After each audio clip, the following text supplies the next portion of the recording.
So we're here with Nicholas Britell, the composer of Moonlight, and an Academy Award nominee. Congratulations. Thank you so much. I can't believe it. It's completely unreal, yeah. So tell us, how did you become the composer of Moonlight? Did you know the filmmakers?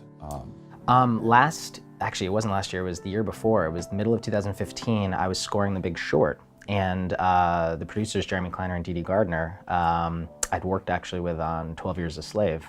And one night I was having dinner with Jeremy, and he mentioned that he had read this absolutely incredible screenplay called Moonlight. And he was really profoundly moved by it, and he said, would you like to read it?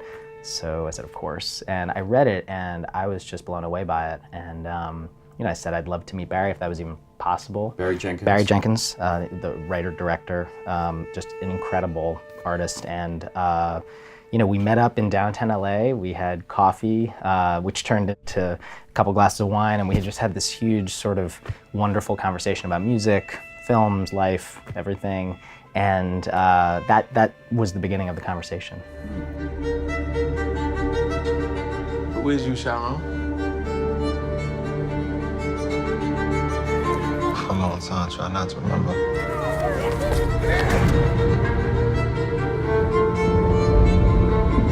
Try to forget all those times. At some point, you gotta decide for yourself who you gonna be. Can't let nobody make that decision for you. So were you brought on either before or during shooting? It was before. This was still at the script stage. It's finished screenplay, and I started talking to him, then they shot the film, and then we really started working together in a sort of very concerted fashion I guess it was sort of late February of 2016. So yeah. Did you then start talking seriously about what kind of music would be necessary after the picture had been shot? Well, it was interesting. I think even in some of our early conversations, there was a sense of some of the possibilities that we might explore. The first feeling that I had was this feeling of just the true poetry of the screenplay, and that definitely shaped some of my early ideas of what some of the musical possibilities were. There's this feeling of intimacy, of tenderness, of sensitivity, and right away I started thinking about, what was the musical analog of that kind of idea? What's the sound of that? And also, right away from the very beginning, Barry told me about his love of chopped and screwed music. Which is? So chopped and screwed music is a style of Southern hip hop where you take tracks and you slow them down. And in the process of slowing them down, the pitch goes down. But what also happens is the audio sort of stretches, and it enriches the audio texture, it deepens it, and it actually sort of unlocks some of these interesting, almost like hidden harmonics inside the sound. And we were having this conversation, and somehow we just came to this idea of like, what if we chopped and screwed the score? What if I wrote pieces of music, fully recorded them with real instruments, wrote these full pieces, and then as a second part of the process, experimented with chopping and screwing, with slowing some of the pieces down, with bending some of the instruments. And we were just so excited about that possibility. I think one of the things, though, to your point, is that until you're actually working with a picture, you don't really know if things work. And that's one of the always sort of illuminating things for me about film music, which is no matter how great an idea seems on paper, no matter how exciting it seems, until you actually link it with picture, you have no idea how it's going to function. So how did that work as a practical matter? Did you write music specifically for scenes, then record it, and then start to experiment? Exactly, yeah. So there were certain pieces. So early on, one of the first things that I sent to Barry was a piece which I actually called Piano and Violin Poem. I was really channeling this idea of poetry, and Barry really loved it, and that is Little's theme in the film. But right away we started, seeing what would happen. What if I took Little's theme and slowed and literally took the audio and slowed the audio down? And what was amazing was it started deepening the texture of the sound. And then, immediately we said to ourselves, well, what if we do this in a big way? What if we really, bend it and morph it? And immediately it just opened up so many ideas for us. And we started experimenting with different places in the film, with different, what were those possibilities? I think one of the ones that was most eye-opening for me was there's a scene in the film with a schoolyard fight. And there was, the question of, in something like that, like what is going to work? What, does it need music, first of all, which is always a really important question, but also, what is the right feeling there? What's the right sound? And we had experimented with taking Little's theme and really doing it. Barry and I called it like the ultra screwed version. And what happened was there was this, when I slowed it, it was so deep and so slow that actually it was over 2 octaves down. And in that texture, you're actually just feeling this kind of like rumbling. You don't even notice necessarily some of the musical characteristics, and yet every so often there was something that sounded a little bit like a bell, or there was something that sounded like a bass. And what was amazing was that bell was actually the piano from Little's theme, and what sounded like a bass was actually the violin from Little's theme. And married to picture there, it just created this sort of sense of just this rumbling under the surface, this sort of ominous kind of a feeling. And also I think it spoke to, in some ways the horror and shock of what was going on for Chiron in that moment. And literally the music there was so morphed and transformed that it seemed symbolically to capture what he was going through there. And so you're always trying things dramatically against picture to see what feels right. Absolutely, yeah. And in this case, by experimenting with the audio, yes, you've sort of found new ways to express the emotion, right? Exactly, and I think what was really interesting was it opened up, to us almost like a whole other dimension of possibilities, where certainly there's an entire landscape, really like an infinite landscape of musical possibilities. But I think what's interesting too is, there are so many other possibilities, and in a lot of ways, I think through the 20th century, experimenting with audio production and the sounds of things, has become, almost as important as the music itself. Did it surprise you that Barry didn't seem to be interested in what we might have thought of as a more traditional score, that is a sort of soul or R&B or hip-hop score? Because I think walking into a movie like Moonlight, you might have expected that. It didn't actually surprise me, because I think, early on, Barry seemed very, very inspired by the idea that there would be, he really felt he wanted real instruments. I think he had an instinct that was right. What was wonderful was both of us were totally open. We didn't know what would work, so I think there was that sense of, we're just gonna go on this journey together and see what feels right. But I do think that was, while I had that feeling of exploring some of the poetry of what I felt was in the film, I think Barry was in parallel feeling this opportunity to see something with real instruments, the feeling that you get from the humanness of people playing instruments. And I really, even in the way I recorded a lot of it, focusing on the sound and the feeling of the playing was very important. Tim Fain, who's the incredible violinist who performed the violin parts in the film, he's a dear friend of mine, and we've worked on a lot of projects. One of the things that we did was, you can even hear in the audio, there are moments like I kept even the sound of his breathing before he would, play a new phrase. You hear him taking a breath and going in. And for me, that I feel an even sort of like a more heightened sense of sort of closeness. You sort of feel like you're there with the bow, with the emotion. Yeah, and that adds a feeling that then is communicated to the audience through the film. I think so. I hope so. Yeah.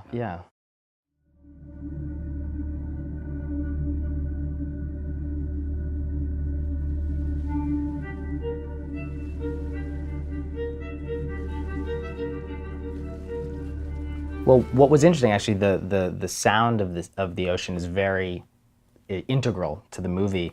And one of the interesting things that happened actually was when Barry and I first were looking at an early cut of the film ended with the sound of the sea. And one of the awesome things about working with Barry was he was so open to just exploring ideas. And I had this sort of crazy idea where I said, what if we took the sound of the sea, and what if I actually, I had this instrument where I had sort of created to, sample sounds of ocean. and I could actually sort of play ocean sounds. And I said, what if I actually try to lay in the sound of the ocean at the very beginning of the movie when you're sitting in the dark in the theater before anything happens? And what was so awesome was Barry, he said, show it to me, let's see what happens. And we did that, and it worked, and it felt like there was this kind of a symmetry in the oral landscape of the movie. And throughout the film, there is this musical, sonic linking with the sea, actually. So, for example, when you're seeing Juan teaching Little to swim in chapter 1, the way that we get into that cue is actually there's a sound of a violin tremolo, which is that sound where where the bow is sort of shaking back and forth. And that precedes this almost kind of violin concerto-like texture in the music. And that sound comes back again in chapter 2, this tremolo sound, where Chiron is walking back towards the beach when he's next going to encounter Kevin on the beach. So again, we weren't trying to be overt about it, but just very subtly there's a linkage there where the next time you hear that sound, it's in basically the same place where he's going back. So there were the idea of the ocean, the idea of the sea was definitely something that was woven into the sonic landscape. There you go. I think you're ready. Think we got a swimmer. You wanna try? You ready to swim? Go.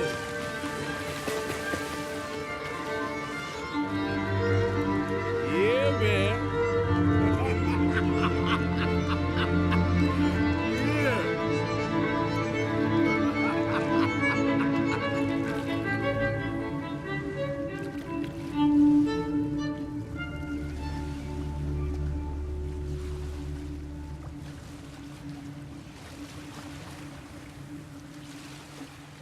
One of the interesting things with the cue You Don't Even Know, which is the piece that plays when Chiron goes back into the school to fight back, similar in the way of experimenting, with the audio production. On that cue, I actually experimented with sounds themselves. So I brought into that cue actual production sounds from parts of the movie and wove them together. So what was happening was there's a moment where Chiron is looking into the mirror over the sink as he's sort of, you can imagine the emotions and the thoughts swirling through his mind there. And one of the things that Barry and I did was there's a sound from chapter 1 when Little is pouring himself a bath.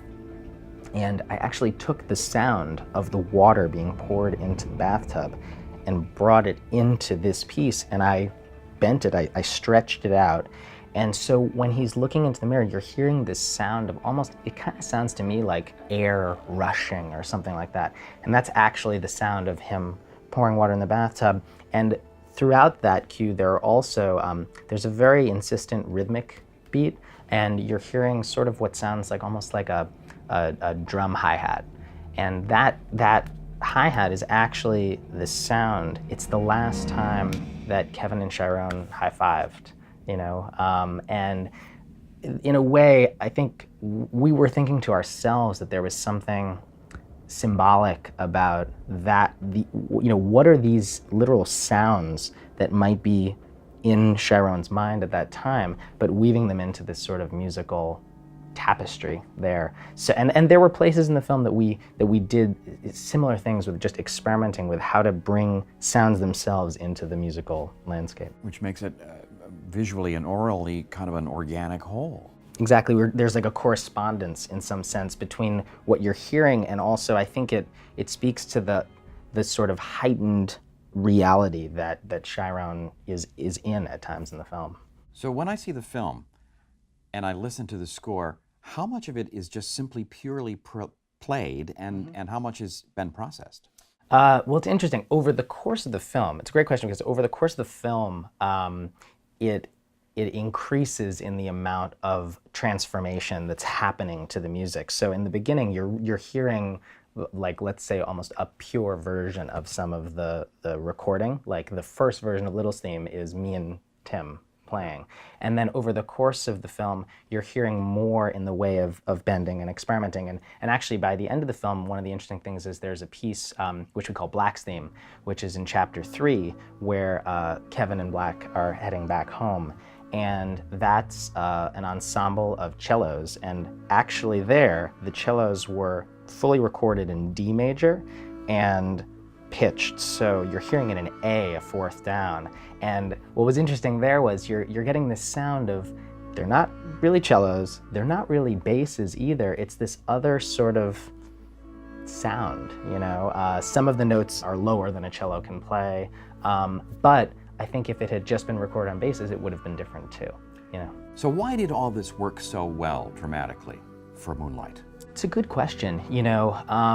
I think one of the mysteries in film music is that there really is this kind of alchemy between sound and image, which inspires me a lot. You know, I think that on every project, you really don't know. And part of it is that kind of adventure of trying things out and, you know, certainly following your feelings. I mean, I think the primary goal in a lot of ways is to capture your own feelings and communicate those through, you know, the mystery of, you know, these sound waves in the air, you know, these frequencies in the air that are music.